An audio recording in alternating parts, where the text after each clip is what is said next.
नमस्कार। मैं यशपाल हंस लिए हुए ज्योतिष की कुछ बातें कई दिन से मैं आपके आगे वीडियो प्रस्तुत कर रहा हूं। आशा है आपको अच्छे लग रहे होंगे। कृपया मुझे सब्सक्राइब करते रहिए, बेल आइकॉन की घंटी बजाते रहिए ताकि मैं आप तक पहुंचता रहूं। ये क्रम बना रहे, इसमें मेरे को भी खुशी है कि मेरा अर्जित जो मैंने ग्रंथ देखे, पढ़े, समझे, गुरुओं के पास देखे, उनको भी मैं आप तक पहुंचा सकूं। और जो लोग विद्या जानना चाहते हैं ज्योतिष के प्रति, उनके लिए भी मैं किसी काम आ सकूं। आज मैं आपको चंद्रमा के बारे में कुछ बताना चाहता हूं, क्योंकि चंद्रमा पृथ्वी के सर्वाधिक निकट माना गया है। सूर्य में से जब पृथ्वी निकली, चंद्रमा उसके साथ निकला। जब छोटे थे हम देखते थे कि चंदा मामा कहा जाता है। समझ नहीं आता था कि चंदा मामा क्यों हो गया। बड़े हुए तो ये बात समझ में आई जब ज्योतिष में आए कि चूंकि दोनों का जन्म सूर्य में से एक ही समय में हुआ, इसलिए चंद्रमा पृथ्वी का भाई है, इसलिए उसको मामा कहते हैं। बहुत सुंदर बात। मेरे बंधुओं, आज मैं आपको चंद्रमा के उन दुर्गुणों के बारे में बताने के लिए आया हूं जो व्यक्ति को हिला कर रख देते हैं। जहां इसमें क्षमता है व्यक्ति को एक मजबूत आदमी बनाने की, एक निर्भीक व्यक्ति बनाने की, एक शेर बनाने की, वहां ये कुछ और भी कर जाता है, क्योंकि ये मन का मालिक है। देखिए, कुंडली में दो ग्रह हैं, सूर्य और चंद्रमा। सूर्य आत्मा का मालिक है और चंद्रमा मन का मालिक है। आज का विश्व मन प्रधान हो चुका है। आत्मा प्रधान जब हो जाती है तो व्यक्ति अध्यात्म की दुनिया की ओर मुड़ जाते हैं। आज मैं आपको उन छोटे छोटे त्रुटियों के बारे में बताता हूं जो चंद्रमा हमें देता है और हम उसके उपचार के लिए भटकते रहते हैं। क्या होता है? चंद्रमा चूंकि मन का मालिक है, ये रोज यानी कि 2.25 दिन में तो ये राशि ही बदल जाता है। जबकि महाराज शनि 2.5 साल में राशि बदलते हैं, चंद्रमा केवल 2.25 दिन के अंदर अपनी राशि बदल देता है। आज अगर एकादशी है तो कल द्वादशी होगी, परसों त्रयोदशी होगी, 14 होगी, और इस तरह दिन प्रतिदिन ये बदलता है। उसी तरह हमारा मन बदलता है। और जिनका मन स्थिर नहीं होता वो सुबह कोई बात कहेंगे, दोपहर तक उससे पीछे हट जाएंगे।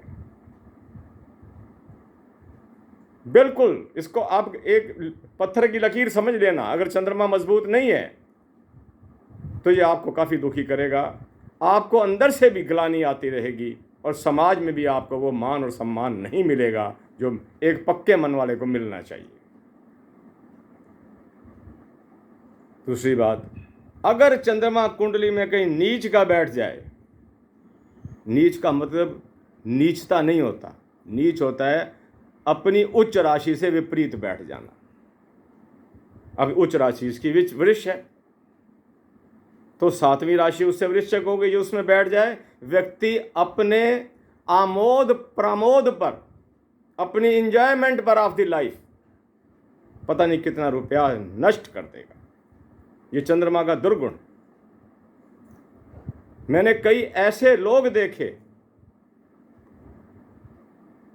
जो अपना फिजिकल कपड़ों के लिए, मेकअप्स के लिए ना जाने कितना रुपया नष्ट कर देते हैं। ये चंद्रमा के नीच होने का अवगुण है।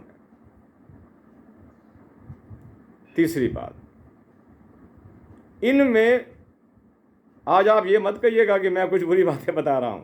मैं आपको वास्तविकता के दर्शन करा रहा हूं कि अगर चंद्रमा दुर्बल हो जाए, ऐसा व्यक्ति भले कितना मर्जी कमाता हो, उसका बहुत सा रुपया नष्ट हो जाता है। आपने देखा होगा, मैं भी देखता हूं, आप ही की तरह दुनिया में रहता हूं। कईयों को मकान बदलने का शौक है, ये चंद्रमा करवाता है।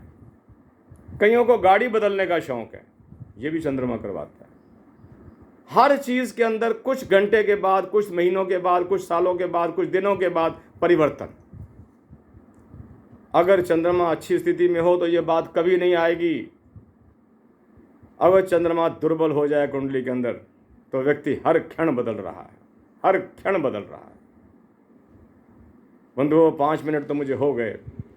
मैं चंद्रमा के प्रति कोई ज़्यादा निंदा वाली बात आपसे बिल्कुल नहीं कर रहा। वो हमारे पूजनीय ग्रह हैं, महाराज भोलेनाथ का वो सूचक हैं उसके अंदर। लेकिन अगर किसी के ठीक बैठे हों उसको भोलेनाथ का वरदान मिलेंगे। अगर किसी की कुंडली के अंदर ये ठीक नहीं है तो ये व्यक्ति को भटकाव की स्थिति दे देंगे। आप ऐसा कीजिए। मैं आपसे पता नहीं कहाँ दूर बैठा हूँ, मैं करनाल का रहने वाला हूँ। आपके पास बैठकर तो आपसे कोई उपचार करवा नहीं सकता, पर इतना कहता हूँ कि आप नमक का दान कीजिए। आप महाराज भोलेनाथ की उपासना और आराधना कीजिए। भोलेनाथ की उपासना ना भूलना, क्योंकि चंद्रमा उनके अधीन आता है। और मन ही मन में कहना कि हे परमात्मा, तन में मना शिव संकल्प मस्तु, कि परमात्मन हे भगवान भोलेनाथ, मेरे मन को शिव संकल्प अर्थात पक्के इरादे वाला बना। ये फिर सुन लीजिए, तन में मना। ये शाम को जब हम हवन करते हैं, अगर कई लोग शाम को नहीं करते तो सुबह की आखिरी आहुतियों में ये आहुतियाँ देनी पड़ती हैं।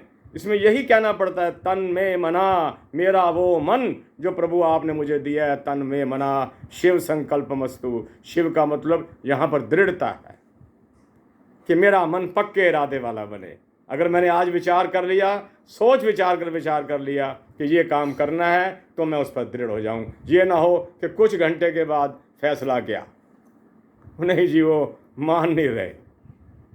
अक्सर देखा होगा आपने, मैं कोई मजाक की बातें नहीं करता, मैं जीवन जिया हूँ, खुद जिया हूँ। कितने वर्ष का हो गया हूँ।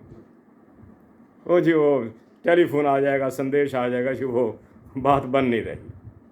मतलब कि हम कच्ची बात कर रहे हैं। कच्ची बात का मतलब ये है समाज में कच्चापन, समाज के अंदर वो स्थान प्राप्त ना कर पाना जो हमें करना चाहिए। आप एक तो नमक का दान लंगर में कीजिएगा। नमक चंद्रमा का सबसे प्रिय वस्तु है।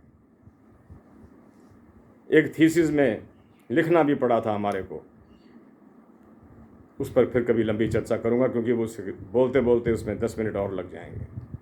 दूसरा, चंद्रमा को प्रिय है दूध, क्योंकि इसको भी दूध की संज्ञा दी गई है।